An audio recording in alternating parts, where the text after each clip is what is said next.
Hi everybody, welcome back to biology. My name is obviously Miss Little, and today we're going to discuss just a brief introduction into natural selection. We are starting our unit on evolution, and so we have a big section on natural selection, and I just want to sort of today discuss some common misconceptions that people have, and we're going to touch on a bunch of key terms. I got a bunch of definitions for you, but don't stress about it. Everyone's been given a copy of these slides, so you have all the definitions written down already. I am going to provide some examples for them as we go along, and yeah, so here we go. As you can see, here are some of our objectives. You can read them in your notes. I'm not going to go over them now. But right now, I do want you to do our do now, which is choose 3 of these 6 terms and define them in your own words. I'll give you a few minutes. Now that you're finished that, I want you to think about these 2 topics. Now, as we go along, I do want you to be taking notes, whether you just add things into the slides that I've provided for you or you want to write your own notes. I don't really care, but there are going to be things that I'm saying that I want you to write down and I want you to remember. Right now, not super important, but I do want you to think about these couple questions. What have you learned or been told about evolution up until this point?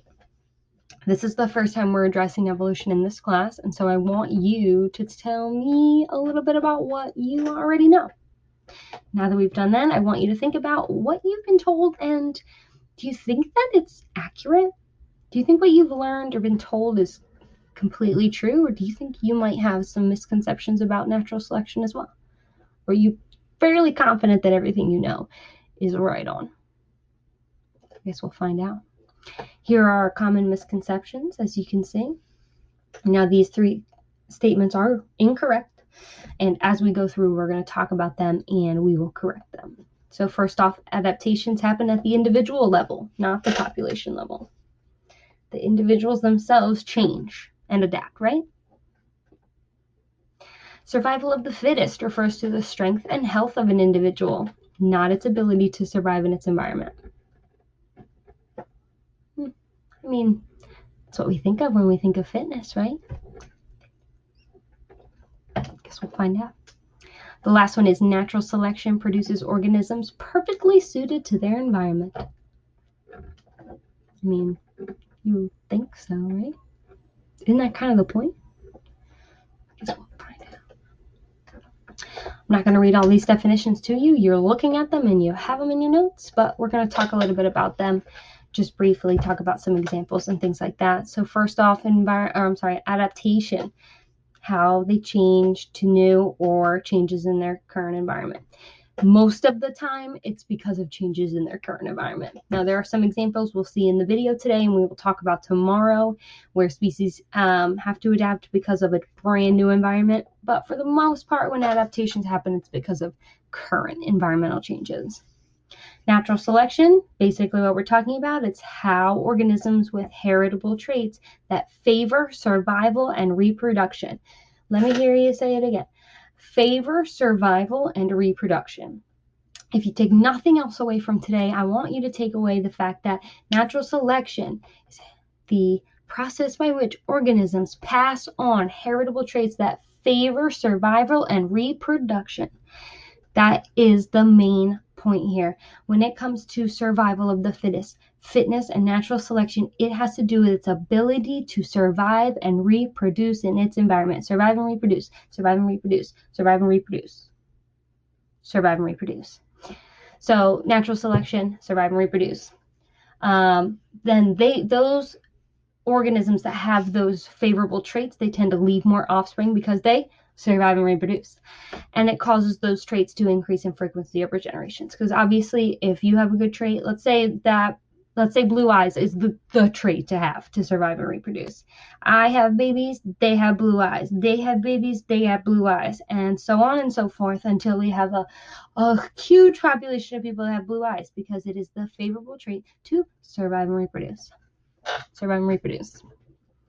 Artificial selection is basically when people take control of that what traits are favorable situation, and we do it for what's favorable to us. So 2 examples I have for you. One for animals, wolves. So how that all started was wolves realized that if they hung around tribes and large groupings of people, they would get fed. People throw scraps out, throw fat out, they do whatever. The wolves would eat it. Over time, people would start choosing the more friendly wolves to keep around and then breed other friendly wolves. And eventually, over thousands and thousands of generations, you get domesticated dogs. Now, there's much more that goes into it when we talk about like different breeds of dogs and things like that. But just as a very broad overview of it, wolves into domesticated dogs, artificial selection. We chose the friendly ones. We bred for friendly. Another good example within plants is almonds. So when people first figured out, or like, I'm sorry, first were introduced to almonds, they were bitter. They were gross. Nobody wanted to eat them. And then one day there was just like this random mutation of a sweet almond. And so people propagated, planted, grabbed bits off this tree and ran with it because they finally had one that tasted good. The rest all tasted yuck. Nobody wanted to eat those bitter seeds and nuts. And so we, as human beings, artificially selected for these favorable traits. And that is the case in most of the what's the word, like the vegetables and fruits that we harvest and cultivate now as like farmers, things like that. Most of those originated as something really nasty. Like watermelons did not used to taste like watermelons, but we found a sweet one and we bred for that and things like that, and eventually we get these amazingly sweet watermelons. Almost all of the food that we eat and grow is because of artificial selection. Survival of the fittest. Yup. Doesn't have to do with strength. Doesn't have to do with health. It really doesn't. It is which are best adapted to their environment. Best adapted to survive and reproduce in their environment. Survive and reproduce. Phenotype and genotype, they go hand in hand. The phenotype is the observable characteristic. It's the blue eyes, what you can see. The brown hair. Don't judge me by my hair now. My hair is naturally light brown. That is the observable characteristic of the interaction with my genotype. I have specific genes that code for blue eyes in my DNA. And say you have genes that code for brown eyes or blonde hair or whatever. That is your genotype. And how it interacts and how it shows itself is the phenotype. A morph is another example of a phenotype. It's just a visual or behavioral difference between organisms. So we're going to see in peppered moths, there is a white morph and a dark morph, and we will discuss that more. But it's a visual or behavioral difference within a population, within a species. Always within the same species. Otherwise, it's a different species and it doesn't even count. Sexual selection happens in two ways. First, and I'm going to say females mostly because that's just generally how it mostly happens, but sometimes it can be the males selecting, but most of the time, and the example I'm going to use is female. So female birds, like birds of paradise, they select for males with this crazy plumage and these elaborate elaborate breeding displays and dances and things like that. So the females want males that have more elaborate dances and more crazy colored feathers. That's just what they want. So they sexually select for that. And they end up with males with more and more elaborate feathers and more elaborate dances over time because they keep selecting for the further, for the radical form of that morph and things like that. It's a directional selection method, which we'll talk about tomorrow. The other way sexual selection happens, think about lions or like deer, elk, things like that, where there is a one main male and a bunch of females, and he has control over the breeding of those females. And now there may be other small males that stay in the group, but they don't do any breeding. There's one breeding male. And say there is a pride of lions, and you got one breeding male, and he comes across a lone male, and that lone male wants those females. He wants to breed with those females. So those males duke it out to see who's going to get to breed with those females. So the one sexual selection is where they choose mates with particular features, and the other form of sexual selection is where the members of one sex compete for breeding rights to the other ones, the females, or whatever, the other gender. A trait is a specific characteristic of an organism. That's pretty obvious. Mimicry is a cool phenomenon that I think is really neat, where two unrelated species, two totally different species, have like similar characteristics. They've adapted it that way. So the example that I love of that is like monarch and viceroy butterflies. So everybody knows what a monarch butterfly looks like. They are ubiquitous around the world. Everybody knows what they look like. What you might not know is they are inedible. They are disgusting. They're toxic. Predators can't eat them. And so that's why their population stays so large. Well, these viceroy butterflies have adapted to look exactly, almost exactly like monarchs. It is wild how much they look like them. And now viceroy butterflies are totally edible. They're delightful. Predators love to eat them. But they look so much like monarchs that predators mistake them for monarchs and they think, ugh, I'm not eating that. No way, Jose.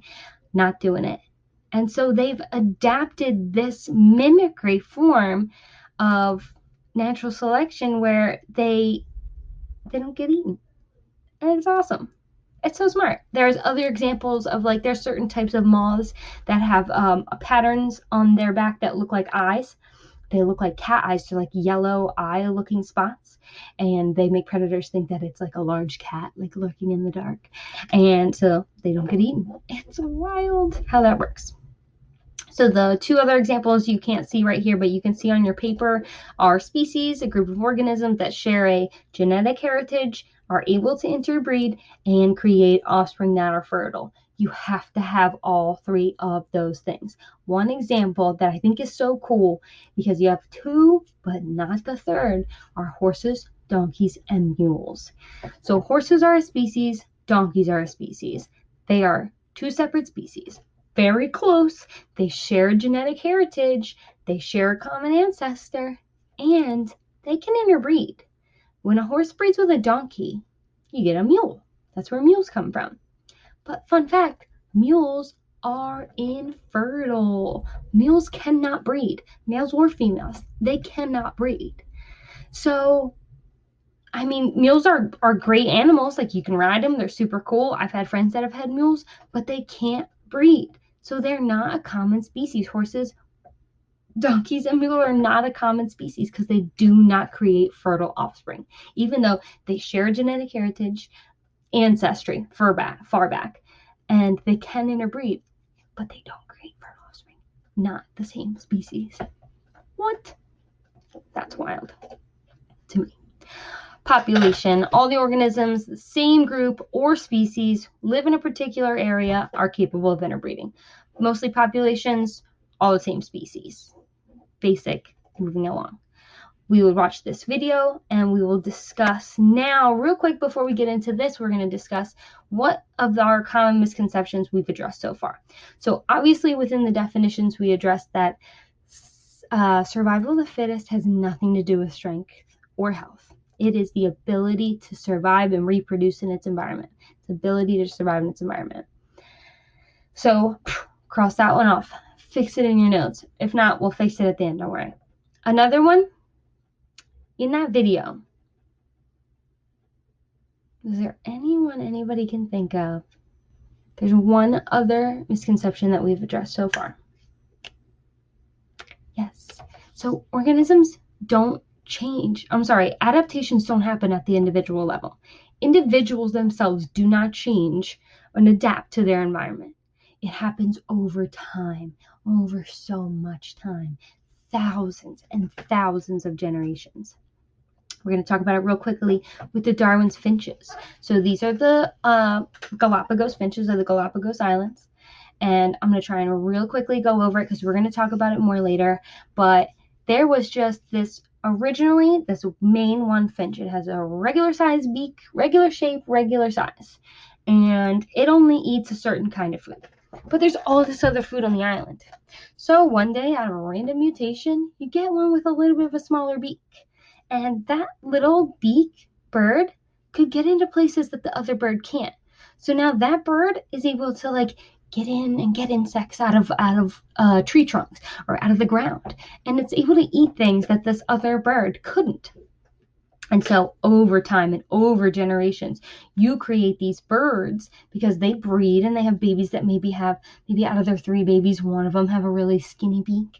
And over time you get more and more and more, and over thousands and thousands of generations, you get this array of all these different beak shapes and sizes because they can eat different things, they're reproducing better, they're better suited for their environment that they're living in, and they're able to reproduce more and more and have more babies that have skinny, little tiny skinny beaks that can get and eat these little bugs.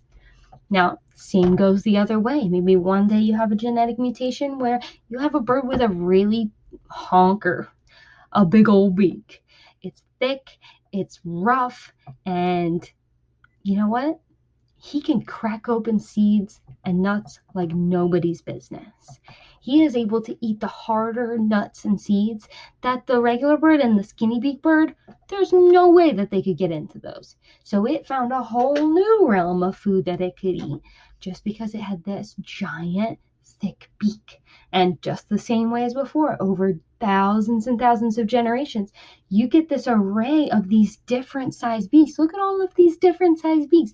They've all speciated, and like in the video, maybe because of reproductive isolation, you've gone apart for so long that now you can't come back, and so now you're a species. And you have all of these different species have originated from one species of finch. And I think that is the coolest thing ever.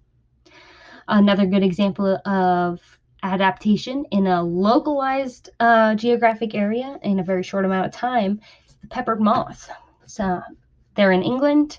Prior to 1848, peppered moths were only seen in this white morph, the white one with the black speckles. They live mostly on, or they exist. Their environment is mostly birch trees and lichen-covered trees, which lichens are very light green, very light in color, where they blend in really well.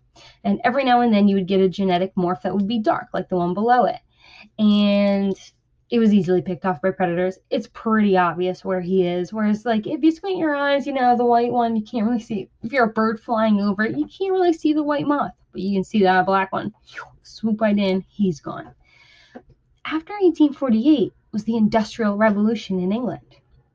And over time, all of the smoke and all of the soot from the coal burning and all the fires from just industry in general started causing the tree bark to get darker. Everything kind of got dirtier and darker. And over a short amount of time, which to us seems like a long amount of time because it was a number of years. Don't get me wrong, it wasn't like weeks or days. But in the span of evolution and natural selection, it was a very short amount of time.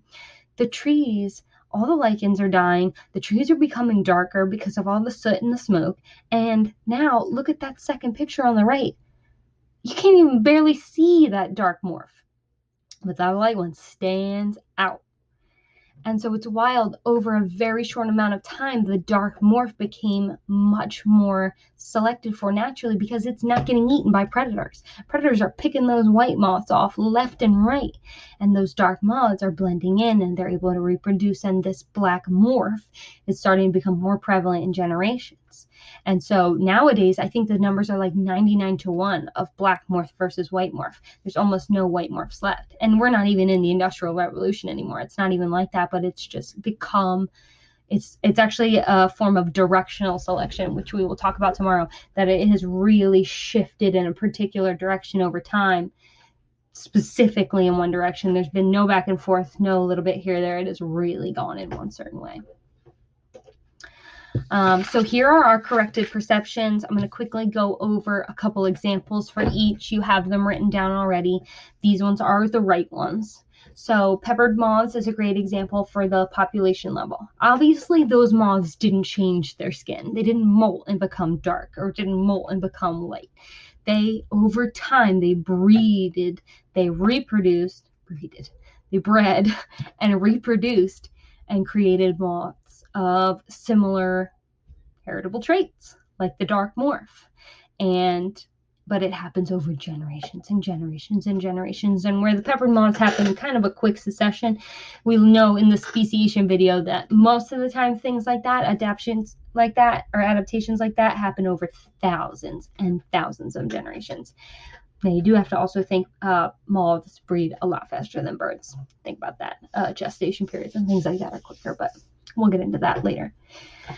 Survival of the fittest. So survival of the fittest has nothing to do with strength or health. And I got 2 examples for you. One we already talked about was mimicry. Those viceroy moths, they're no healthier, stronger, or anything like that than any other moths. They just established this way of mimicking something that predators don't eat. And in turn, they don't get eaten. Has nothing to do with it, but they are better adapted to survive and reproduce in their environment because of it. Another one is sneak fertilization. It's a method by which mostly happens in fish or insects, where a female will lay a large, I'm talking thousands of eggs, and males just kind of swim by and drop their sperm, and they fertilize these eggs just by like drive by. And so you have to think that males, they might not necessarily be the strongest males. They might not necessarily be the most fit males, but I'm sorry, not fit, but the healthiest males or the strongest males, but they are just getting in there, and by happenstance, you know, they'll get a few, you know what I mean? And so they reproduce just by getting in there and right time, right place, you know what I mean? And with situations like that, it usually is a lot of males will fertilize small sections of the egg. So little bit here and there. It's like she's having babies by a bunch of different males, kind of all at the same time. And the last one, the natural selection does not always produce individuals that are perfectly suited for their environments. A good example of this is birds with colorful plumage, similar to like peacocks and the birds of paradise, and how they have these crazy colors and crazy wacko feathers, and they have these elaborate dances and these crazy songs that serve them well when it comes to sexual selection and reproduction, but they're pretty obvious. You got a bird that's all black and bright blue and red living in a forest. It's pretty noticeable, and they can be very vulnerable to predators. Larger birds or other things, large cats, things that eat birds like that, it's pretty easy to spot them. They're blue in a forest.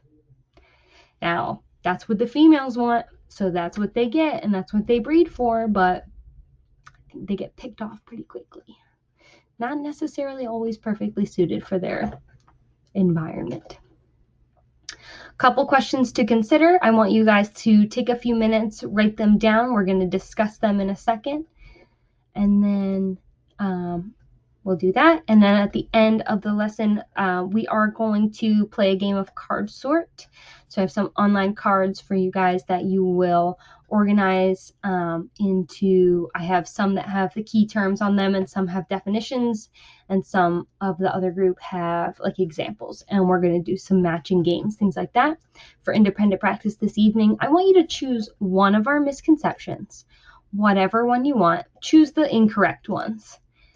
And I want you to give me 2 specific examples. So 2 specific species or specific types of animals that disprove them. So pick one misconception, give me 2 specific examples of each. So do not use my Darwin's finches, do not use my peppered moths. I'd rather you not use the birds of paradise because I've used it twice now, but find another animal that gives me sneak fertilization. Find another type of animal that does mimicry. You know, find another adaptation that happens on a population level. Like talk about a specific adaptation that happens in an environment or a specific animal like giraffes. That's an easy one. That's a gimme. So pick one misconception, give me 2 specific examples. I want you to put it in a Google Doc and submit it by 11:59 p.m. tonight. So I hope you guys have fun, and we're about to crush this card sort game, and I will see you guys tomorrow.